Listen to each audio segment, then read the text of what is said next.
Good afternoon, brothers and sisters. Good afternoon. Say it is a great pleasure and an honor to be before you today and getting situated here. What I'm going to be talking about today is the current and continuous attack on our voting rights.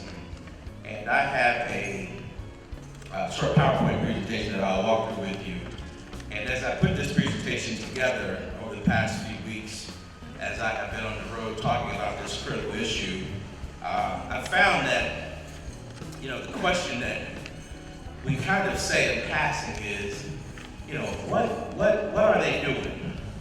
Heard several people say, what would make them do this? So as we walk through the presentation today, I wanted to put it where it is so that we can take it back to where it started and have that better visual of why we're seeing what we're seeing. So as you can see, today's title is, voter suppression. And as I said, I want to focus on the origins and the intent, the intended effects of just what it is that they're trying to do. So in this first slide, you can see that some shackles, right? And what those shackles represent are the conditions that our ancestors came to this country with. And we know the term used to define this condition was slavery. So my objective for you today, brothers and sisters, is to define voter suppression, show the historic origins of it, and illustrate the intended effects, and to tell you what's at stake in 2014. The definition of voter suppression says that it is a strategy to influence the outcome of an election by discouraging or preventing people from exercising their right to vote. Voter suppression attempts to reduce the number of voters who might vote against a candidate or proposition advocated by the suppressors.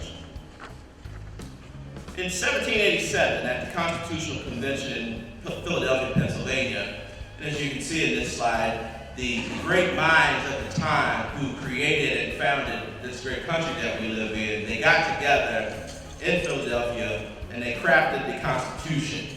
And as you can see, this picture clearly illustrates that nobody that looks like any of us were deemed appropriate to be a part of this, and we were totally excluded, and there was a reason that we were excluded. As they drafted this Constitution, Article 1, which controls the functions of the legislative branch, Section 4, which specifically states how elections and meetings should be conducted, it says the times, places, and manner of holding elections for senators and representatives shall be prescribed in each state by the legislature thereof, but the Congress may at any time by law make or alter such regulations except as to the place and choosing of senators. Now this is key because as I showed you the picture just a second ago, you did not see anybody that looks like us. And clearly the way that Section 4 is worded, it mentions nothing about race. But the key words here, as I said, the folks who authored this document were the great minds of the time. And they intentionally and deliberately left out the word race as it relates to the federal Constitution. And they deferred it to the states. And as you'll see in the next slide here, my home state of South Carolina, March 26, 1790, in their state constitution says every free white man of the age of 21 years, being a citizen of the state and having resided in it 2 years previous to the day of the election, and has paid a tax of 3 shillings sterling toward the support of government, and shall have a right to vote. So again, it is clever, crafty language, and we have to understand this because this is what we're dealing with today. When we take a look at the recent Supreme Court decision, as you saw in the Constitution, the power to establish the rules for voting rests with who? The Congress. And if we take a look at the bill that Representative Sensenbrenner out of Wisconsin Congressman Lewis and several others have put forth to fix Section 5, you will clearly see that Congress is doing nothing. So, a little historical content. The Civil War coming out of the Constitution about 70 years after the Constitution, from 1861 to 1865. And we all have heard and should know why the Civil War was fought, right? Some say that it was to free the slaves. Well, it was. But it wasn't in the spirit of humanity and goodwill in freeing the slaves. It was designed to break the economic back and engine of the South, in which we had built off of our free labor as slaves. So, I'm going to come back to why I put this slide in just a second, right? So, following the Civil War, the end of it, Lincoln, who had did all kinds of things, such as when the war was going bad, signing the Emancipation Proclamation, which freed blacks. And the reason for that was to allow us to fight in the Union Army, because many of the white Northerners had deserted and there were great voids. And as we see with the outcome of the war, we must have done something significant. So the point here to show you is that these folks who we're talking about were willing to fight a war to maintain a system that disenfranchised each and every one of us. Not only were they willing to fight a war, they were even willing to kill a president, which they did with Lincoln when he was assassinated on April 15th in 1865. Serious, serious, serious as it relates to where we are today and what we will continue to face. So, with the Civil War, the South being decimated, what was there to do? We entered the period known as the Reconstruction area, which is where the Union dedicated resources, time, energy, and effort into rebuilding the South that had been devastated. And this period lasted from 1865 up until 1867. It is a very critical and key period. I don't know if any of you have heard, as we talk about voter suppression in today's times, that folks have often referred to the period that we're going to as the third Reconstruction. The first being this one, the second one being the Civil Rights Movement, and what we are facing today with regard to voting rights. So, Reconstruction.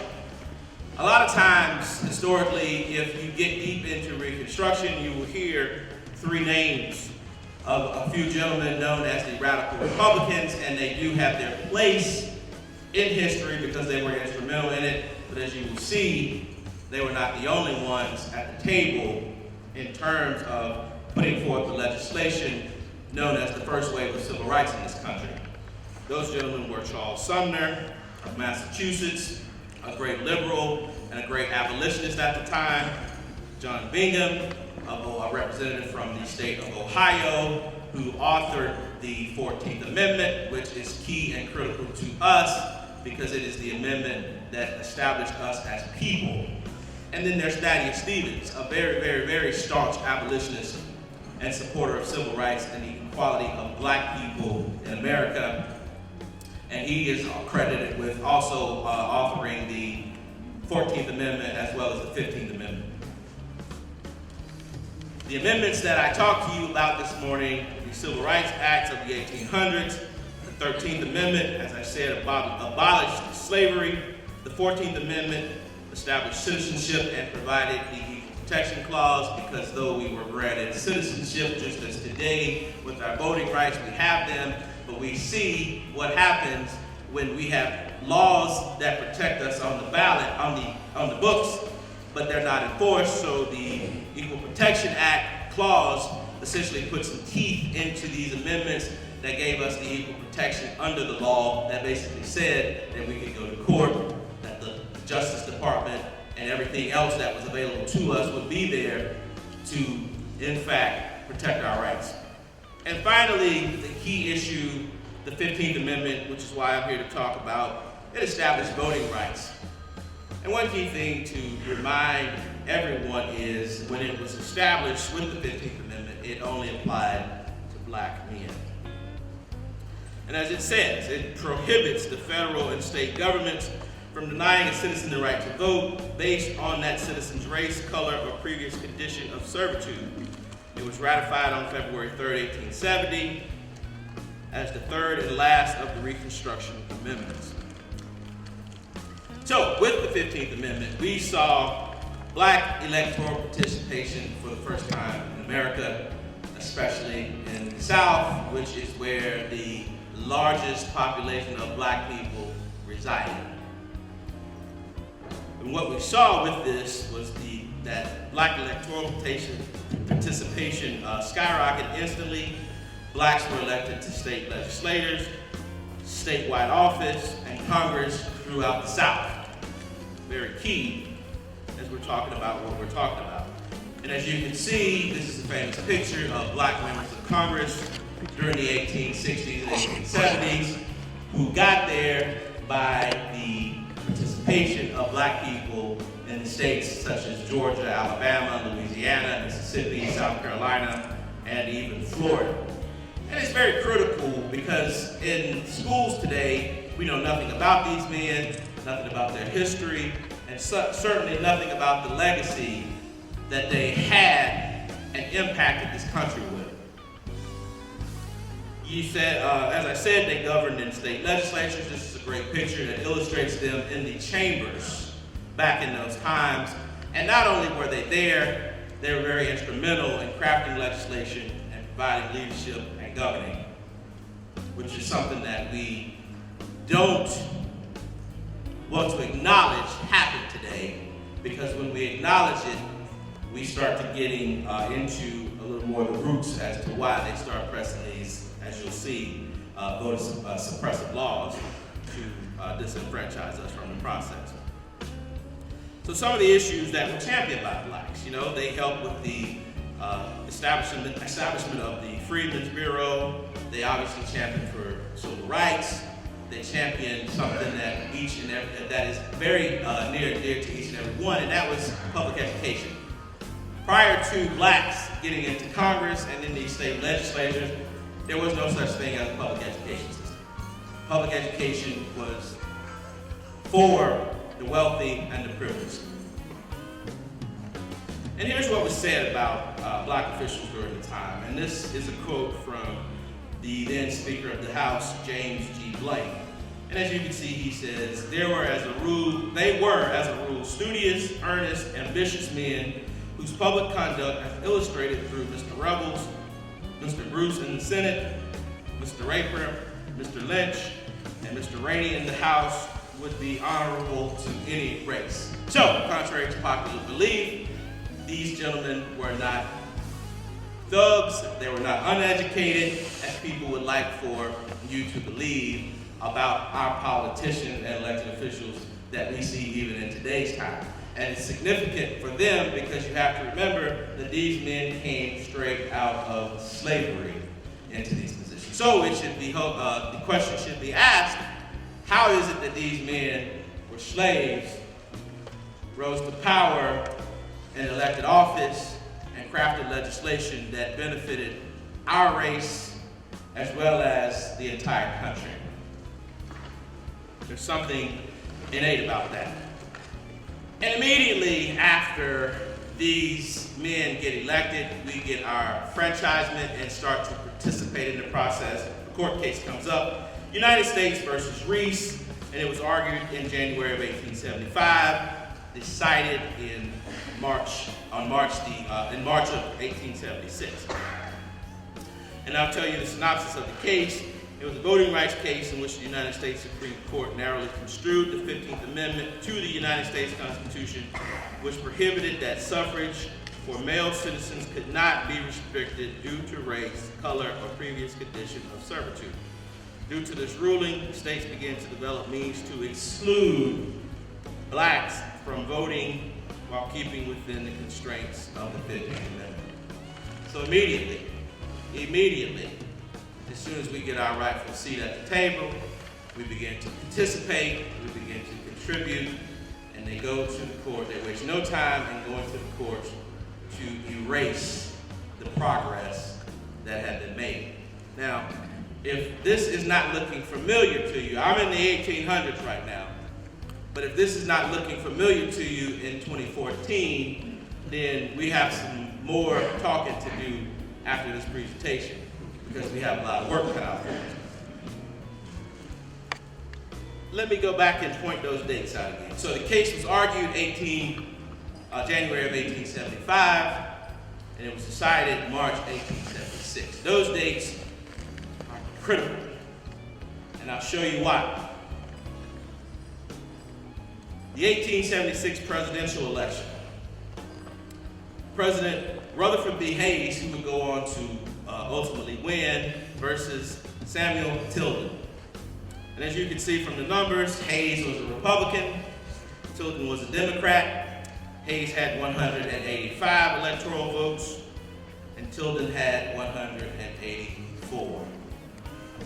And if you look at the popular vote, very close again. Where do you think the closeness of those votes, what made this vote so close? Where do you think those votes came from? Who do you think cast those votes to make Rutherford B. Hayes come out on top of that 185? But because of the rules and the procedural rules, it was so close, the country sort of did what it did in 2000. Again, history. What it did in 2000, the election results were put on hold, and they actually went a little bit further. But as I said, you see through the dates that I mentioned about the case, right?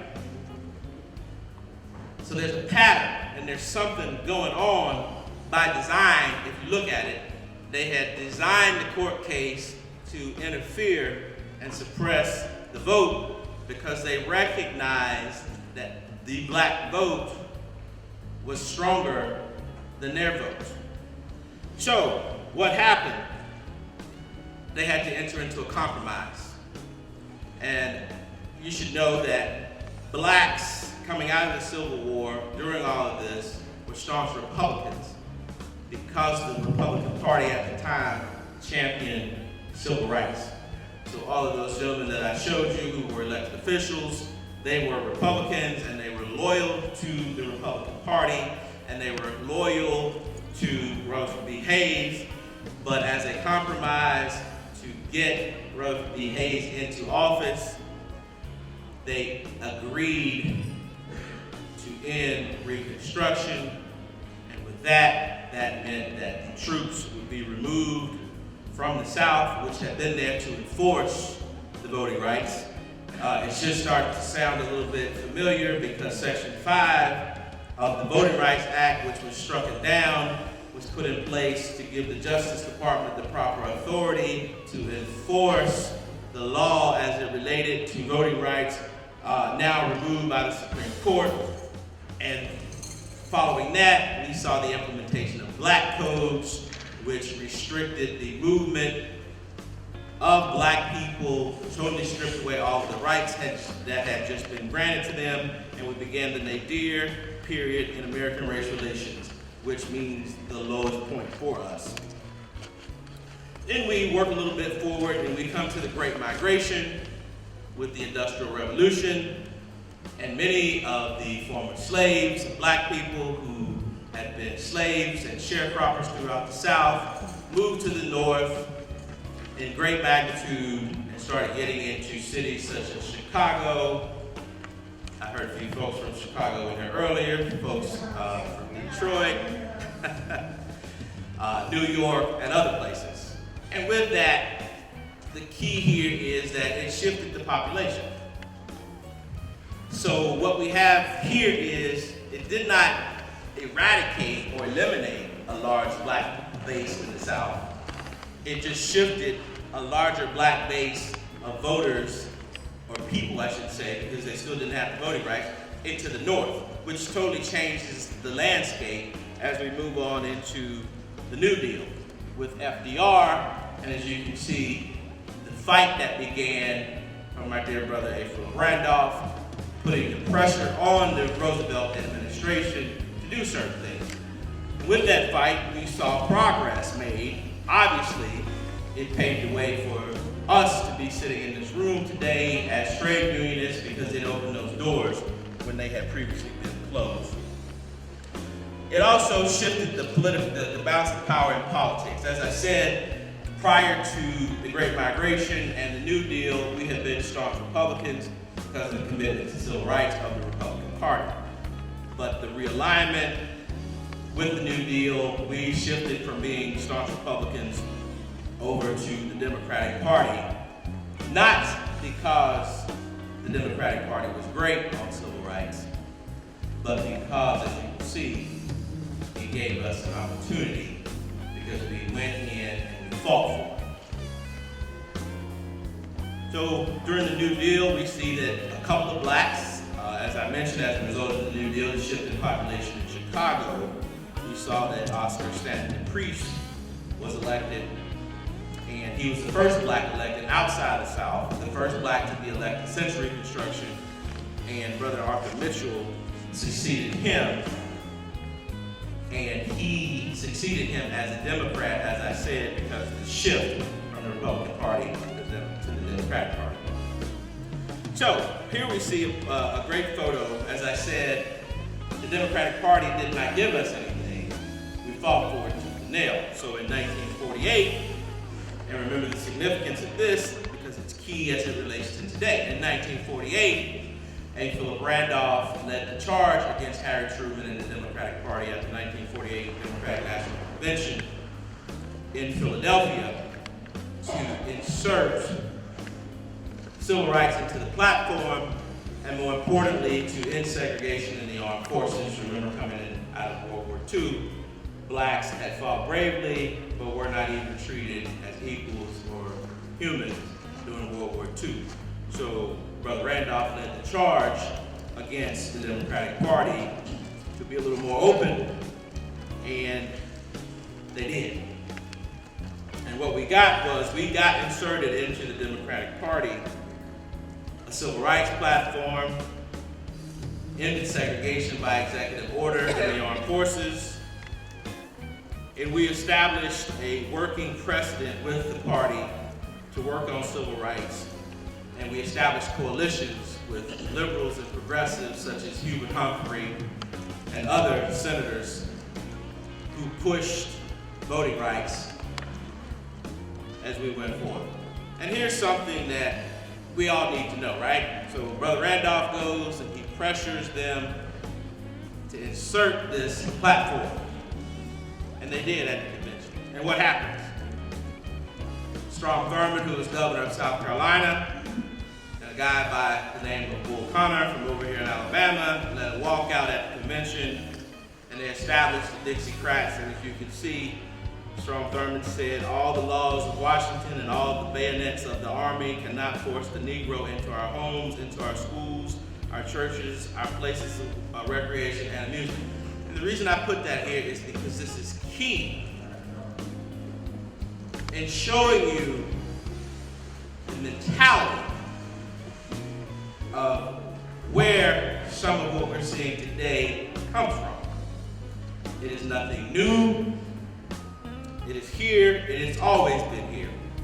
We have to be vigilant about it and know what we're dealing with in order to overcome it. So, fast forward 1965, new struggle for voting rights. And as you see, Reverend James Orange and Jimmy Lee Jackson.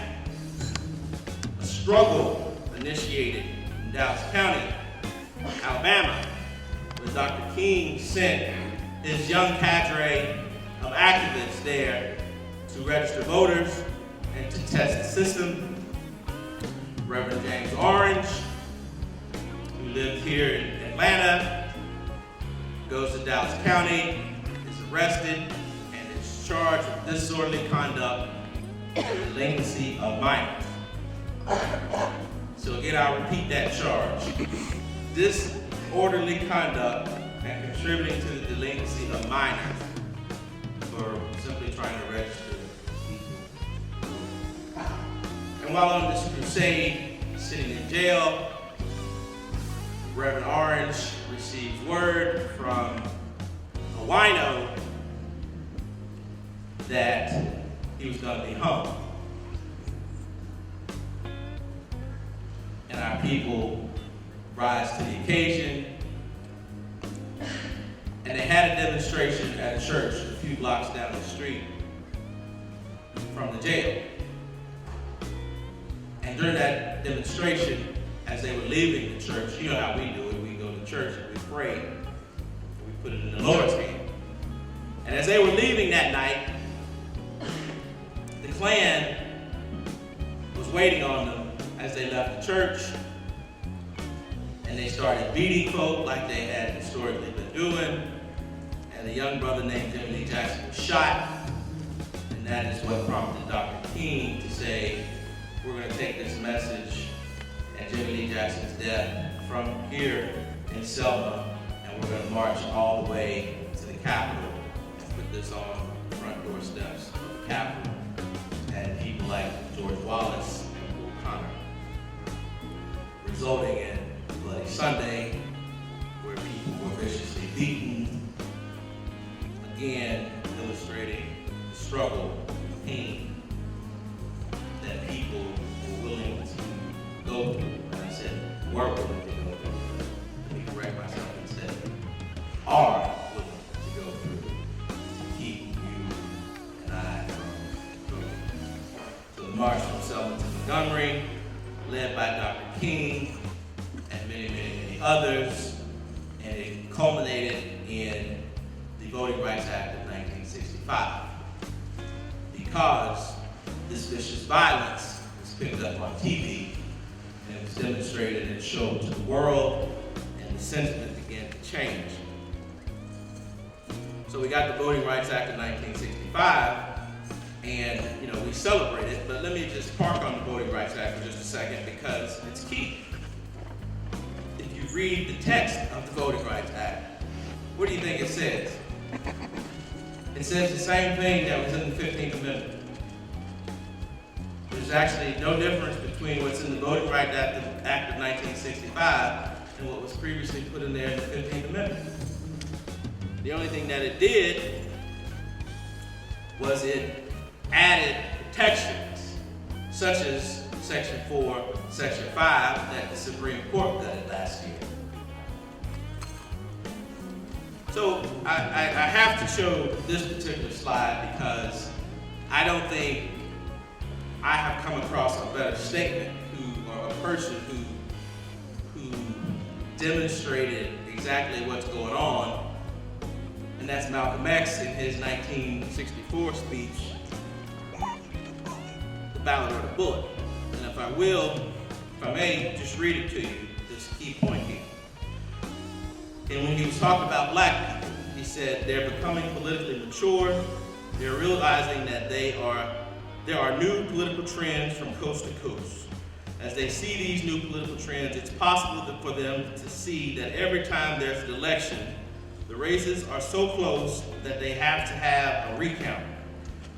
They had to recount in Massachusetts to see who was going to be the governor. It was so close. It was the same way in Rhode Island, in Minnesota, and in many other parts of the country, and the same with Kennedy and Nixon when they ran for president. It was so close, they had to count all over again. Well, what does that mean? It means that when white people are evenly divided and black people have a block of votes of their own, it's left up to them to determine who's going to sit in the White House and who's going to sit in the doghouse. It was the black man's vote that put the present administration in Washington, D.C. Now, it sounds kind of familiar again, right? This was said in 1964. So fast forward to 2008, fast forward to 2012, and then you can even fast forward to 2014, according to a lot of the pundits, as we talk about the shift in the balance of power in the Senate, the possibility of it shifting in the House. Who controls the balance of power? What, as Malcolm said, what block of votes will determine the outcome of that? Brothers and sisters, it is our vote that will determine that. And as I've showed and walked through this presentation, they understand it. But we have to start understanding what they understand, because when we understand it, as they say, things change for us. We control our destiny. But as long as we don't participate and are unaware of the changes in the voting rights, the Supreme Court decision, and the intent that they have, we're going to be left out of this process. And as I wrap up this portion, here's what they feared would happen. This was the biggest fear. And rightfully so, because as I showed you in the 1800s, we demonstrated what would happen if we could get a few seats at the table and come into some power. We were going to make life better for ourselves, not only ourselves, but for the good of the entire country. And another thing that they were fearful of, which is key, because this next slide is going to show you what happens when we come together. This is also what they fear. They fear that we are going to sit down amongst ourselves and get this thing together. Because when we do, as I said, we get public education, we get health care, we get citizenship, we get the right to vote. And this is what it's all about, brothers and sisters. This is what it's all about.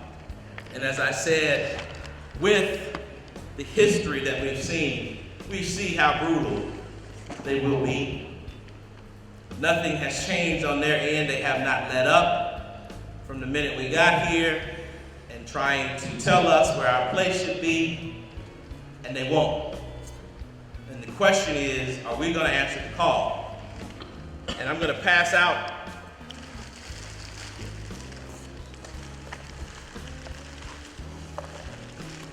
some information as we continue to fight through our demonstrations, through our lobbying, through whatever means we have available to us.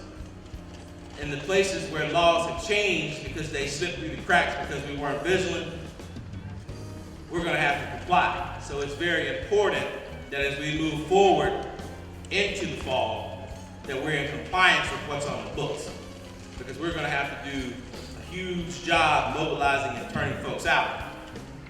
And the deck's going to be stacked against us when they change the rules on us, right? So the materials that you see coming around is a roundup provided by the Brennan Center for Justice, and they have a very good program, and the labor movement, most of the unions represented here today are part of this coalition, and they do the research, we share it, we all work collaboratively together. For example, at least 190 bills have been passed across the country to restrict voting rights, as you'll read. And many of them have passed. But if you will read over this, things such as voter ID laws, in my state of Pennsylvania, the court struck down. Wisconsin struck down. South Carolina amended, but not as tough as what it would have been. So as we move forward, brothers and sisters, I want to close with we have to be vigilant, we have to be compliant, and we have to be engaged. Because as I hope I have showed you, their cycle of viciousness is not going to stop. And if we're going to remain relevant as a people, we're going to have to come together and work like never before to get our people to the polls so we can remain relevant and in the process. And if there's any questions, I'd be happy to take them. If not, I thank you for your time and looking forward to working with each and every one of you as we move forward. Thank you.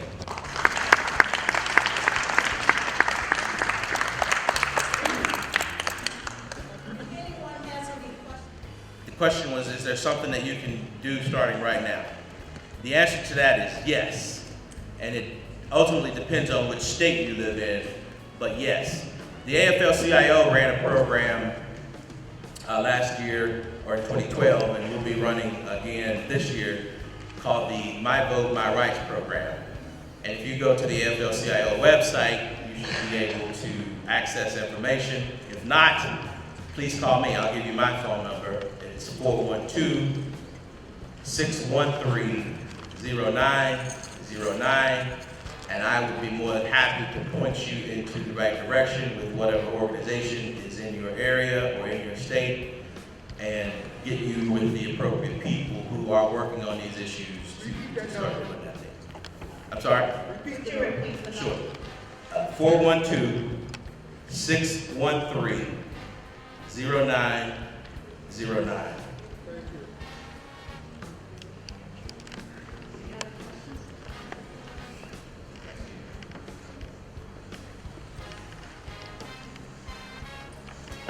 At the executive board meeting earlier today, they were talking about how we have to start conversations with all of our people.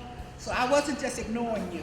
They were saying we got to start using the social medias in order to make sure that everybody knows what's going on. So I was just writing up your speech, or what much of it I could get, and put it on Facebook. So all my friends will start a conversation about voters' repression and how it went back, because I never looked at it like that. So one of the other ways you can do is, they were saying, put it on your Facebook, put it on your Twitters, and start people having conversations about what's going on, so it just doesn't stay with us. It remains a topic for everybody and to reach the masses. So I wasn't ignoring you, brother. I was praising you. We have to pull out all the stops this year. There's no, because most of everyone in this room, I'm gonna say, is gonna vote. We know, we've been preached to, we've been talked to, we've been told, we understand it and we get it. But the problem is, in those communities that have no information and no recourse to any information, those are the folks that we have to go out and reach. Celeste Williams, Louisville, Kentucky.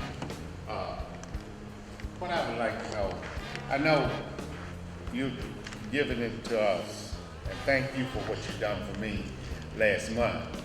But we need to get this to our unions and other organizations, the history, because when you presented at our conference a month ago, I've had people calling, it's been on Facebook and everywhere else.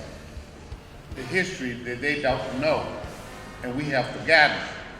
You starting a new trend of teaching, but is there any way that we can get our local unions and our other organizations to get involved with this too? I'm gonna go out on a limb here, Brother Williams. And also it's a historic problem as well. It is facilitating information, because all of the folks at the top get these presentations. All of these folks at the top are aware of these reports from the Brennan Center. They get it. The question is, are they disseminating it, and is it reaching the right people? In terms, the folks, and this is something that you all will relate to if you've ever worked in the capacity of labor on an election. When you get this information, so here we are in May, and I'm giving you this information, when you will generally get it is a few weeks out before the election. And that is going back to what the whole presentation about, because at some point somebody wakes up and says, we got to get the black vote. We're not looking as good as we thought we were, so we got to turn out the black vote. So here comes, a task for everybody, and oftentimes it's met with little resources. So the answer to your question is we have to force our leaders to start having this dialogue now, not 2 weeks before the election when it looks like somebody's losing or they need our vote to be rented to push somebody over the top. But that discussion needs to start happening now. And if it's had now, then it gives us time to move it. It gives us time to move the information. In addition, it's basic mobilization. So we have to start beating the drum and calling for these presentations, calling for this information to be saturated. If they're not going to do it, then we're going to have to put our heads together and do it ourselves. And for those of you who are on Facebook, feel free to look me up. I always have something about history, about voting rights, and I'll continue to do so in spite of the many negative criticisms I get. But this is what I feel is my contribution to society. My name is Jamal Craig. Feel free to look me up, friend me. Sister Williams can attest for the many comments that I post on Facebook, and it's the same thing on Twitter. And as always, whatever I can do, just call me. Jamal, have you conducted any presentation like this in high schools or all the way in the back, straight in the back? Just answer the question. I don't care if you want to see me. My equilibrium gets off. Have you conducted a presentation like this in the high schools? Yes, all the time. A good example is there's a GED program in Pittsburgh, Keysport, an old steel town that's pretty much decimated. But there's a GED program in a high school that I work extensively with. There's a current bill, as I mentioned earlier, that restores the protections that were provided, some of the protections that were provided that were struck down in the Supreme Court decision. So one of the things that we did was starting them from A to Z about the history of voting rights, and then getting them engaged to where they actually started going and visiting the congressman's office and asking him why he wasn't signed on as a co-sponsor or doing more to push this, because, you know, there's this myth that, well, that stuff only happened in the South. And it's happening right in their communities when, you know, you have agencies like state constables showing up with arrest warrants and guns and badges, you know, with the intent of driving away voter turnout. But the answer to your question is yes. I have done several presentations in high school. If you'd like to see it, if you know, want help or want to see what I do, I can pass it on. I'm more than willing to share it.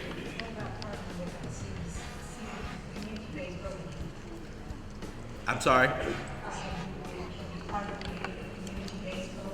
Yes, I work with several churches, several other community groups, you know, whatever the case is. And this is what I often tell people, because when we have these discussions, you know, you go and you say, hey, we want to put a voting rights program together and we want to work in the community. Generally what our leaders in labor say is, well, we don't have any money. And I've had to push the issue and say, well, wait a minute, you know, before we even get into a discussion about money, hear me out in terms of what resources are. Resources to some of these organizations money is good always, but that's not what I came here. The resource may just be for me to be able to go down and spend a couple of hours with them, or to take that laptop that is broken and is going to be recycled or thrown away to put in the community center, so that people can go online, learn how to use the computer to go online to register to vote or to check their vote, you know, whatever the case may be. So just having those discussions and engaging people, yes. And the Republicans have a 30-year program. They go 30 years out and they plan what they're going to do. We as senior citizens and as African Americans, we need to become involved and start thinking in longer terms than what's going to happen tomorrow, and come up with a plan. But we need to have somebody like you to get us started thinking about the long term and what's going to happen to our kids. Thank you. I am more than happy to sit down and have those conversations and to see how I can help and how we can work together to get us where we need to be, or at least moving in that direction. So I'm very open to it. Any other questions? Okay, well, thank you, Jamal. We really appreciate your coming and sharing this information with us.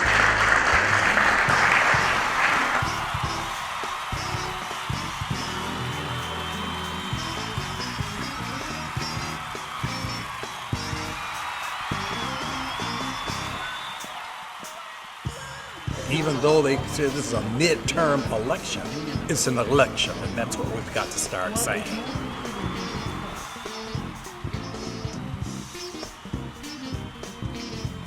I think that, we do need to get out and get these people motivated to do the right thing. We're going to be going back in history, and we're not going to be voting.